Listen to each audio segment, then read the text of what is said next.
নমস্কার, আমি রেবা আপনাদের সঙ্গে আবার একটি নতুন রেসিপি নিয়ে এসেছি। সেটা হচ্ছে নিরামিষ ছোলার ডাল।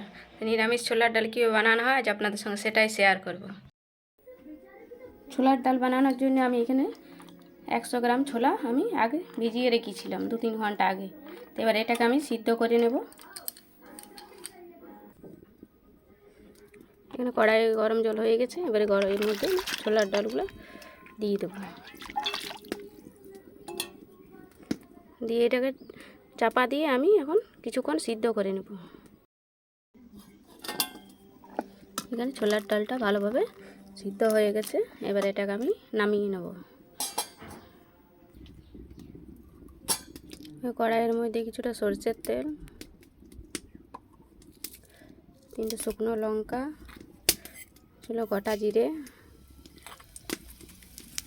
2টো তেজপাতা দিয়ে ভালোভাবে কিছুটা আদা কুচুনো,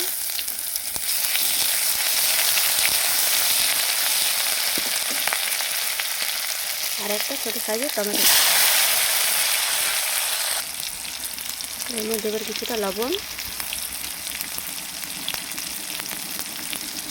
লঙ্কার গুঁড়ো 1 চামচ, হলুদ গুঁড়ো 1 চামচ, আর জিরে গুঁড়ো 1 চামচ। এটাকে ভালোভাবে মশলাটাকে তৈরি করব। মশলাটা ভালোভাবে কষানো হয়ে গেছে, এবারে এর মধ্যে ছোলা সিদ্ধ করে দিয়েছিলাম, ছোলার ডালটা ছেড়ে দিই।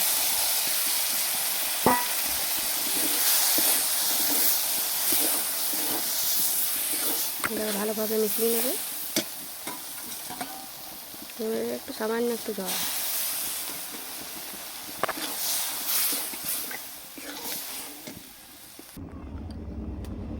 ছোলার ডালটা আমার হয়ে গেছে, এবার এটাকে আমি নামিয়ে নেব।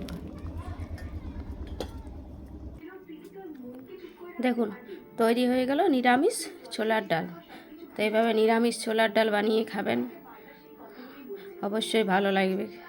ভালো লাগলে অবশ্যই একটা লাইক কমেন্ট শেয়ার করবেন।